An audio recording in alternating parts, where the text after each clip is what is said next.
So, are you planning a trip to Kailua Kona, or also known as the Big Island of Hawaii?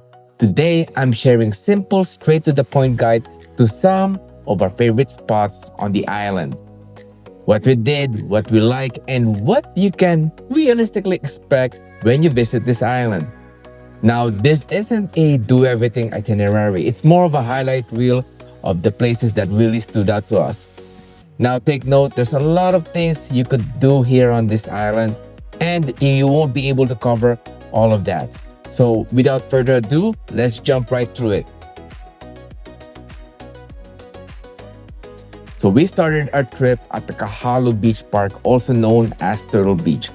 We didn't see any turtles during our visit, but this is hands down one of the best beginner snorkeling spots on the island.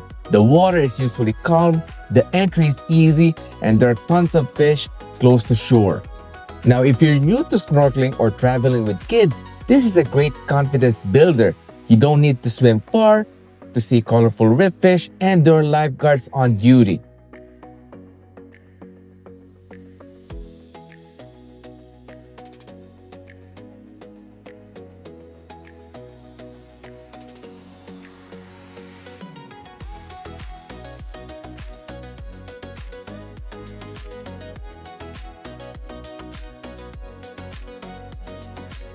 Quick tip, get here early in the morning. Parking fills up fast and the water usually clears before the crowds arrive.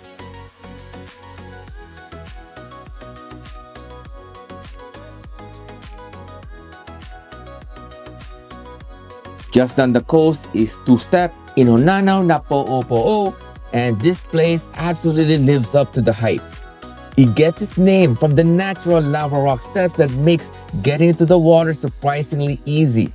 Now, once you're in the water is incredibly clear, and the snorkeling here is some of the best on the island.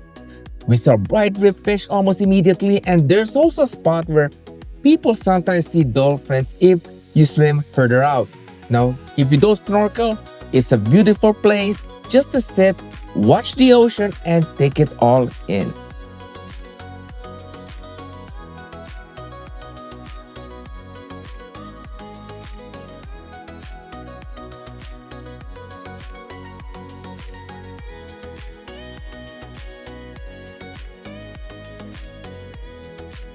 Now, just be careful, the lava rocks can be a bit sharp, so water shoes are a good idea. Po'uhonau o Honanao, also known as the place of refuge, a deeply cultural and historical site, and it feels very different from the other beaches. It's quiet, peaceful, and meant to be explored slowly. Walking through the grounds, you really get a sense of how important this place was in ancient Hawaiian society. It's one of those spots where you naturally slow down, reflect, and just appreciate just being there.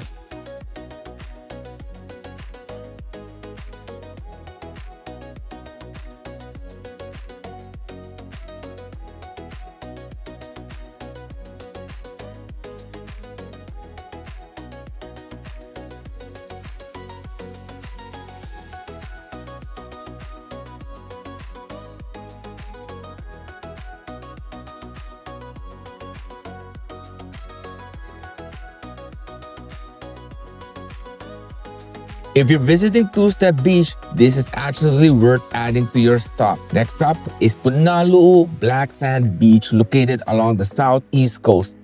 The beach feels completely different from the Kona side beaches. The black volcanic sand is striking, the scenery is dramatic, and the whole place has a very unique atmosphere. This is also a common spot to see sea turtles resting on the sand, and if you do see them, remember to give them space, no touching or getting too close. It's an amazing photo stop and a great reminder how volcanic forces shape this island.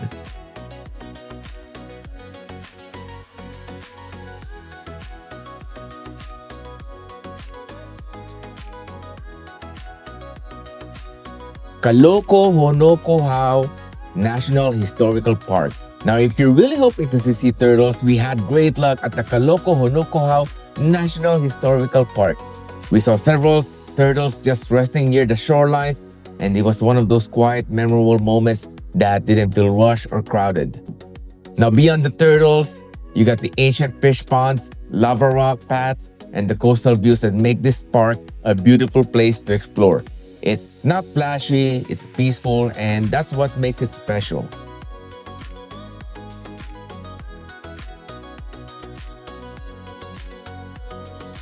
Mauna Kea. Now, this is my favorite part of the trip. Now, let's talk about Mauna Kea because this one deserves its own moment. Here's exactly what we did. We drove up in the morning, spent time at the visitor center, and even managed to do some stargazing just before we went right up to the summit. Now, the views from the top are unreal. It feels like you're standing on a different planet. But be warned, it gets cold even though it's hot on the beach. Make sure you bring some layers. Whether you go for sunrise, daytime, or sunset, it's an unforgettable experience.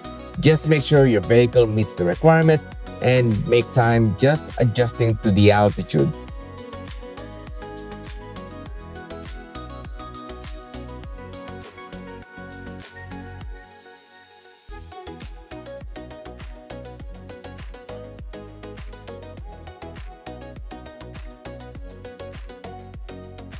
Papakolea, also known as Green Sand Beach, was one of the highlights of our trip. The sand has this olive green color caused by the minerals in the lava rock, and it's something you really have to see in person just to appreciate it. Now, getting there is part of the adventure. You can hike or catch a ride from the local drivers. Either way, once you arrive, it really feels like a once-in-a-lifetime kind of place. This is one of those spots where you just stop, look around, and enjoy the scenery.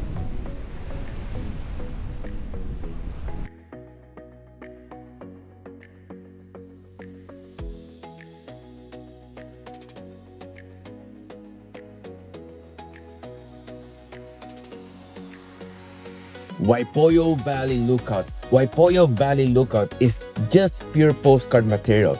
Lush green cliffs drop straight down into the valley with the ocean stretching out in the distance. It's breathtaking. Now, we didn't hike into the valley, but honestly, the lookout alone is worth the stop. It's a great place for a quiet moment, no rush, just appreciation.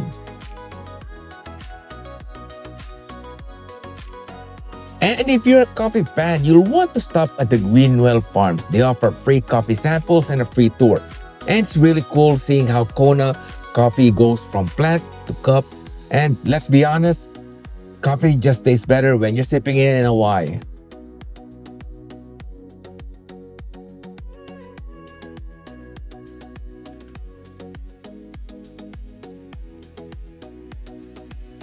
Hawaii Volcanoes National Park. Now, you can't visit the Big Island without spending time at the Hawaii Volcanoes National Park. You get to see the Kilauea, the lava tubes. You can also drive to the Chain of Craters Road and go check out the Holei Sea Arch. Walking through the lava tube, it starts with the lush green trail, and suddenly you're underground in a volcanic tunnel. Check out the crater viewpoints and drive down the Chains of Craters Road all the way to the coast to see the Holei Sea Arch. This drive really shows you how the island was formed layer by layer.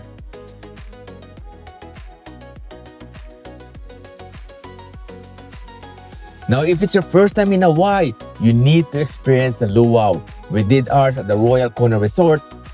The food, the music, the storytelling, and performance was just magnificent. If it's your first time in Hawaii, I definitely recommend experiencing a luau.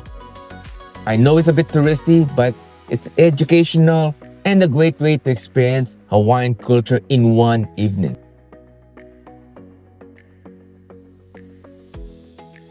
And of course, there's so much more to do at the Big Island. You got the local towns, the ocean excursions such as the manta ray snorkeling, which unfortunately we weren't able to try. Farms, you got the restaurants and the farmers markets where they sell lots of fresh foods and local treats. Take your time, explore at your own pace, and don't forget your prayers, even on vacation.